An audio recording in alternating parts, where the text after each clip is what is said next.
Hi, here we are today talking with my friend Rachel, who is a former client of mine and also has her own business in Galveston, Texas, as a coach. And I wanted to talk to Rachel today about really, I feel like when she came to me, like intuitive eating was not new, right, for you? Like you knew No. about it, you were in the groups, you had been doing a lot of work around eating disorder recovery and all that kind of stuff already, but you still just were kind of stuck in this, like really not feeling okay in your body and not being able to accept yourself completely. So I just wanted to get your perspective on kind of how the journey of intuitive eating helped you like with your body image, and then how you kind of moved into this phase of your life where you just, I feel like you just kind of like blossomed. Like, I mean, I really think you would agree with that, right? Like you just I, professionally and personally in so many ways. yes, yes. Well, when I came to you, prior to that, I had had a lap band for 12 years, Hmm. and I had to have it removed because it was really killing me. Right. And I was so afraid that I was going to gain all this weight back, which I did, which now is Hmm. okay. But that fear, that was just, that I think that was more awful than being heavy in Hmm. the first place, the Yeah. way it felt, back then. Hmm. And so I was already a life coach. So then I went to health coach school and spent a whole year learning all about correct calories, how much you should intake, how much extra, all of that crap. Right. I did that too. Yeah. Paid a lot of money for all that crap. Yep. But something was just missing. And so then I started getting into the groups, like you said, the intuitive eating, and it just clicked. It's like, Mhm. this makes sense. I starved my body for 12 years. And then when I got the lap band out and I was doing everything I thought I should do, Mhm. keeping my calories low, even trying every diet out there, Mhm. and still just putting on the weight. And it's because I had starved for so long that my Right. body was eating food. So that part, it was like light bulbs went off. I Mhm. understood it. I knew what was happening to me. It was a relief to know what was happening to me, to know it wasn't my fault. But what wasn't a relief at the time was the weight and the Mhm. way I felt being heavy, and the way that it pushed down my personality. Yeah. So all the things that I love to do, outgoing, dancing, just, living life, for some reason, I felt like I couldn't do it in this body. Right. So then we started talking, and I started seeing you weekly over, the phone.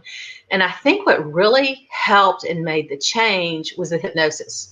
Yeah. Was when I told you how I was feeling and about certain situations I was going to, be around certain people, or I Mhm. was going to do a speaking engagement or whatever it was. And I was so insecure about being me inside Mhm. this body. And then you tailored each session to that. Right.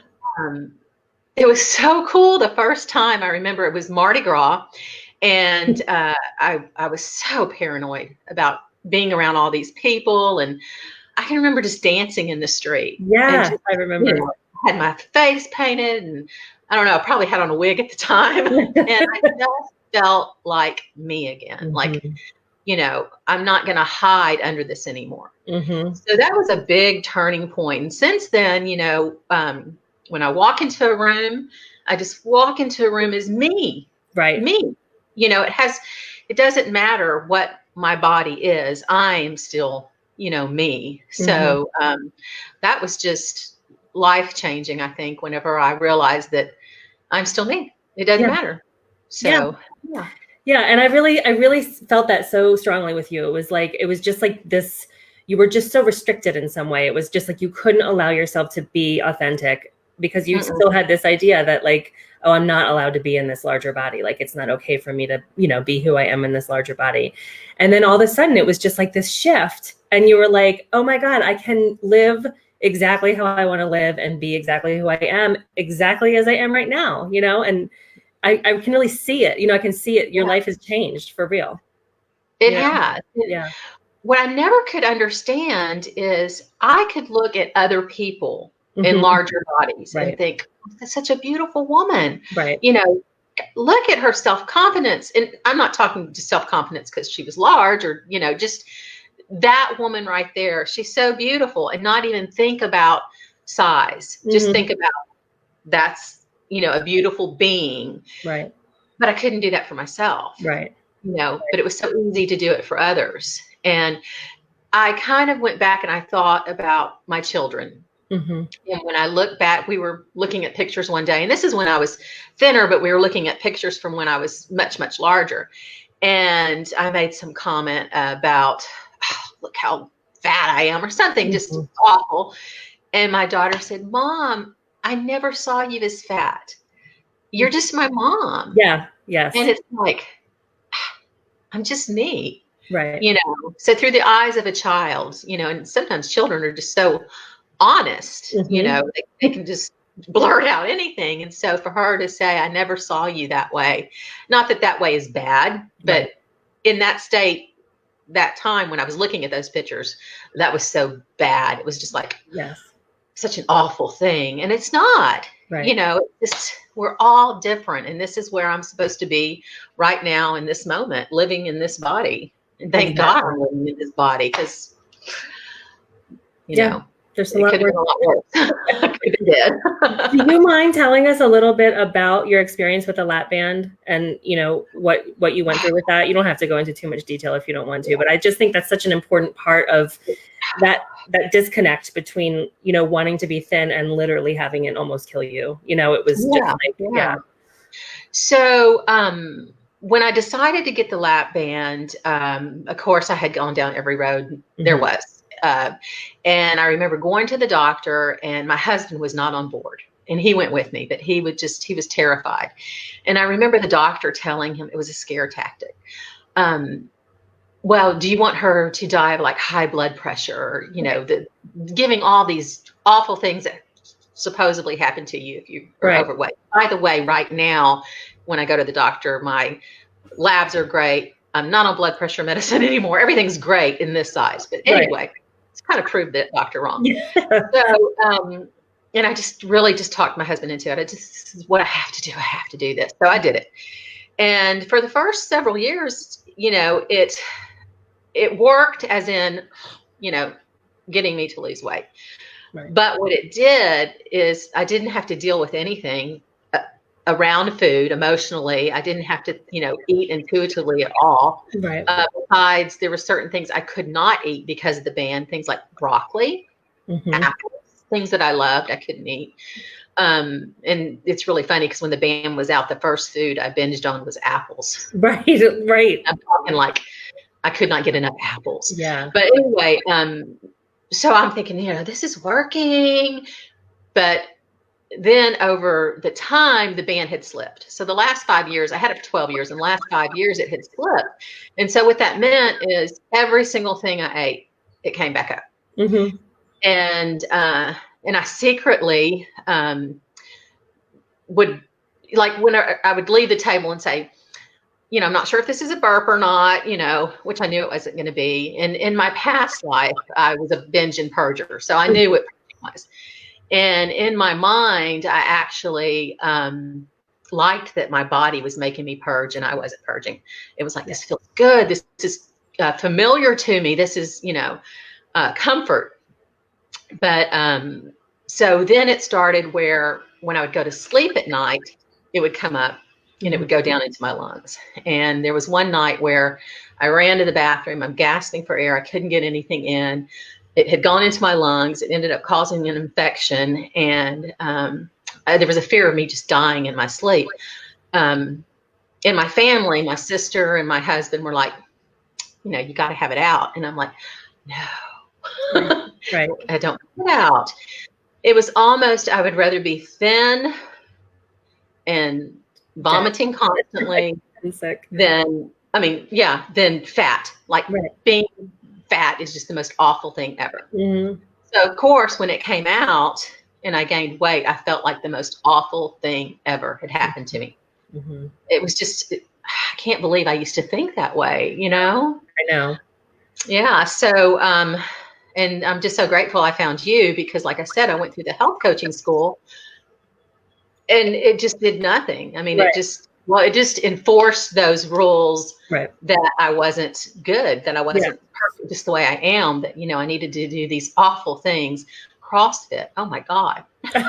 Yes. I see CrossFit videos and I have PTSD. Right. Yes, I know. It's like I click off of them because it's like, I can't believe I put my body through that. Right. Yeah. Yeah. So, I think I love that story because it's such a clear example of having this like this belief, right, that like being fat is the worst thing that could possibly happen to you in your life, and you would do anything to avoid it, you know. And then I think you and I both have really like moved over to the other side where we're like, oh, being fat actually isn't that bad, you know, and you can really live when you're not constantly trying to change the shape of your body, you know. Yeah. And I feel like your business has also really like totally taken off, or you've been at least willing to do so many more things in your business after doing this work too. You know, you just feel so much more confident about it. Yeah, I don't mind getting out there, and I don't mind people seeing me. And you know, before everything just had to be perfect, you know, down to Spanx. Right. And I'm gonna, you know, to be honest with you, every once in a while I have on a certain dress, I'll still put on Spanx just to make things look smoother, but it's not to make things look smaller and confined. It's just like smooth things out a little bit. But I can just remember even being at such a thin body, just so obsessed about how does this fit and how does this look, and turning sideways in the mirror and backwards and asking over and over my husband or my family, you know, does this look okay on me? Can I, you know, right. I really don't do that anymore. I put on something, and if I feel good in it, I'm going to wear it today, you know. And I'm not saying everything I put on feels good or I'm okay with it. No, I still go in my closet and sometimes put something on. It's like, today it's just not working for me. Right. You know? Right. I think everybody does that. Yeah, of course. And in my mind, I knew I had a problem with body image and seeing size realistically. As my daughter came over, she's had, you know, 2 children, and I had all these clothes in my closet from when I had the band, and she was, you know, baby weight. So I'm like, here, you know, this probably isn't going to fit you. It's probably going to be just, you know, so big on you, because I see her as so tiny. And she put this dress on, and I was like, oh my God, even at my thinnest, I still felt fat. Right. That feeling never went away. Yes. It didn't matter. It was still there, because I see this, you know, my daughter, who her bone structure is different than mine. We're just, you know, different. Here she had on this dress that I wore that I felt just so big in, and it just looked so grand on her. But I think everything was good on her anyway. Of course. Yeah, I can really relate to that. Like, just even when I was at my smallest weight, it was like you just, it was never good enough. It was never enough. You're always criticizing yourself and critiquing your body. And I always had like that last 15 pounds that I needed to lose. And it was just exhausting. I mean, no different than it was in a larger body. I mean, never, the feeling does not go away if you lose weight. I mean, I think that's a really common misconception, that you're going to finally be happy when you get to a certain weight. And it never happens. It didn't. Yeah. And, you know, even, you know, like I said, with the clothes buying, still you would go into the dressing room and try stuff on, and it's still like, you know, I had this fantasy that when I got thin, I would be able to just go and just put on anything, and I was just look so fabulous in it. And it's like, you know, it just didn't, it didn't happen. So, and, you know, you have to find clothes that make you feel good, and wearing a tent doesn't make me feel good. Right. Exactly. You know? Wearing color and just trying different things. And that's one thing I made myself do once I started feeling comfortable in my body, is going out and trying on things that initially I look at and I say, no. But it's that mentality of, you're big, you can't try that on. Right. Exactly. And I have found some things I try on, it's like, hey, that looks really good on me. And then other things, it's like, no, that's any size, anything, you're going to find that has nothing to do with, you know, oh, I'm so big, I can't ever wear that. Right. And then there's some things I just wouldn't wear, no matter what size I am. Yeah. Right. I just, you know, I'm just not that person. Right. So, yeah. And I think the takeaway message is really important, is it's never really about your body. You know, it's like it's just such a convenient excuse, but it's really about self-acceptance and you know, self-confidence, and that can happen at any size, you know. And I think that's really the lesson that you learned, is you don't have to change in order to feel good about yourself. I had another experience. I know it's not about being told, you know, you look beautiful or you look good. But when I crossed over to I feel good in this body when I Mhm. finally accepted that. And I started going out, I started just getting all these compliments Right. Yes. that, I wasn't used to getting. And I know it was not so much of how I looked, it was how I portrayed myself. It was my Exactly. confidence. It was my personality showing through. I wasn't all, withdrawn anymore. Mhm. And I found that was really interesting that the compliments came when my attitude changed. It wasn't my body changing. It was how I saw myself. Absolutely. Yes. Yeah. And Yeah. I that really comes through to me. I can really, you're just a different person. You're just so much more open and vibrant, and really willing to be authentic. I know I said that before, but it's like you're yourself, and you know that you're good enough, and you're just do what feels right. Yeah. Yeah. It's amazing. And I say this all the time. I don't know where my body's going to end up. Right. I'm still practicing intuitive eating. Things have changed since the beginning. Mhm. Of course, I went through the whole eat all the Oreo stage and Right. all that. It's like, ooh, an Oreo? I don't know if I want that. Right. And my body is kind of still doing this, Mhm. but it's not yo-yoing. It's Right. not doing this because of I've started a new diet. Mhm. It's kind of just going with the flow of whatever's going on. Like Exactly. right now, I'm eating more. I'm in my house. There's food around, and some of it is because of boredom. Right. To be honest. And so, but what's cool is I look at it and it's like, oh, I'm a little bored right now. Do I really want that? And if I say yes, I do, then I have it. But if it's like, oh, well, maybe I could do something else, that's okay. But that Mhm. beat up, oh, you're such a loser. What are you doing? Look, you're eating that. You're going to put on weight. Then how are you going to feel? You're going to be fatter than you are now. Right. All of that's gone. Yeah. So, Good. yeah. And so I don't know what's going to happen when we come out of this quarantine, but I know that I'm going to still be me. Yes, exactly. Even if we all gain 100 pounds, that's okay. Like, right? Yeah. I'm going to be me. So, exactly. Yeah. What, do you mind telling me a little bit about your business? What are you doing now? Oh, my business is like changing. I'm an eating disorder recovery coach. So I work with clients with eating disorders, but through intuitive eating. So, and really helping them stop like bad habits, like the purging and that kind of thing, and start realizing how the food affects their body. Not as in gaining weight, that kind of thing, but as in if you do eat the pan of brownies, how do you feel afterwards? And just accepting that, looking at it with curiosity. When I ate the whole thing of Oreos, I felt like crap, but that's what I needed to do at that that time. So working with eating disorder recovery, and then I'm still seeing my life coaching clients. I also do energy work and work with essential oils, doing a raindrop technique. So there's just a lot going on. I'm finding now that where we are, I'm having to step out of my comfort zone and start a couple of groups. The whole online thing, I'm an in-person. I like to feel your energy. Right. So this is all new, but I'm taking it as a blessing. I'm learning new skills. I'm, getting that little push. So that's where I am right now. And I think in the past, you probably would have had a lot of resistance around that, right? Like you had a real story about like not being good enough, not being able to learn new things and that kind of, yeah. But now you're just kind of stepping into it. And the whole story around, I kept telling myself, I want to be in person. I want to be in person, which I still like being in person whenever I work with a client.